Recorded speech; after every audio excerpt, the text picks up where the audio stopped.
तर महाराष्ट्रामध्ये उमेदवारी अर्ज भरल्याच्या नंतर भाजपची विजयी सुरुवात झाली आहे। राज्यात एकूण 6 ठिकाणी भाजपचे उमेदवार बिनविरोध निवडून आलेत। कल्याण डोंबिवलीमध्ये तर भाजपची विजयाची हॅट्रिक देखील झालेली आहे।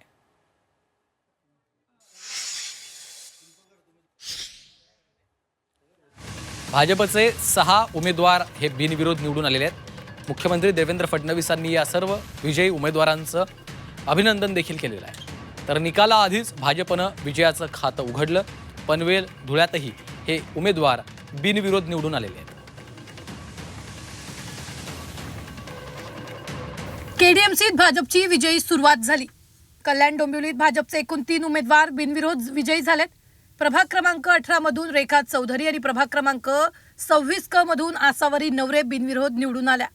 या दोन्ही बिनविरोध उमेदवारांनी प्रदेशाध्यक्ष रवींद्र चव्हाण यांची भेट घेतली। यावेळी मुख्यमंत्री देवेंद्र फडणवीसांनीही विजयी उमेदवारांचं व्हिडिओ कॉल करत अभिनंदन केलं। तर वॉर्ड क्रमांक 26 मधून पेणकर बिनविरोध निवडून आलेत। पनवेलमध्ये भाजपनं खातं उघडलं। भाजपाचे उमेदवार नितीन पाटील बिनविरोध विजयी।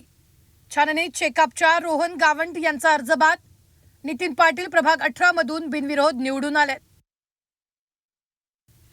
धुळे महानगरपालिकेत अर्ज छाननी दरम्यान उज्ज्वला भोसलेंच्या विरोधातील 4ही उमेदवारांचे अर्ज बाद करण्यात आले। त्यामुळे उज्ज्वला भोसले या बिनविरोध निवडून आल्या।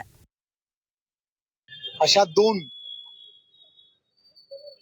पूर्णच्या पूर्ण भारतीय जनता पार्टीच्या उमेदवारांच्या समोर खरं तर कोणी अर्ज भरला नाही, म्हणून मग मी त्या भागातील नागरिकांचं खरं तर आणि त्या भागातील असणाऱ्या सर्व ज्यांनी त्यांना सपोर्ट केला या सगळ्या गोष्टीसाठी त्यांचं सर्वांचं मनपूर्वक धन्यवाद देतो। नितीनभाई पाटील यांनी या पनवेलची सेवा केलेली आहे। या पनवेलच्या भारतीय जनता पार्टीचं सुद्धा ताकदीनं काम केलेलं आहे आणि त्यामुळे त्यांचा विजय, या विजयापासून या भारतीय जनता पार्टीच्या आणि महायुतीच्या या निवडणुकीची या ठिकाणी सुरुवात होते। मी पुन्हा एकदा या विजयाबद्दल त्यांचं सगळे पदाधिकारी कार्यकर्ते यांचं मनापासून अभिनंदन करतो।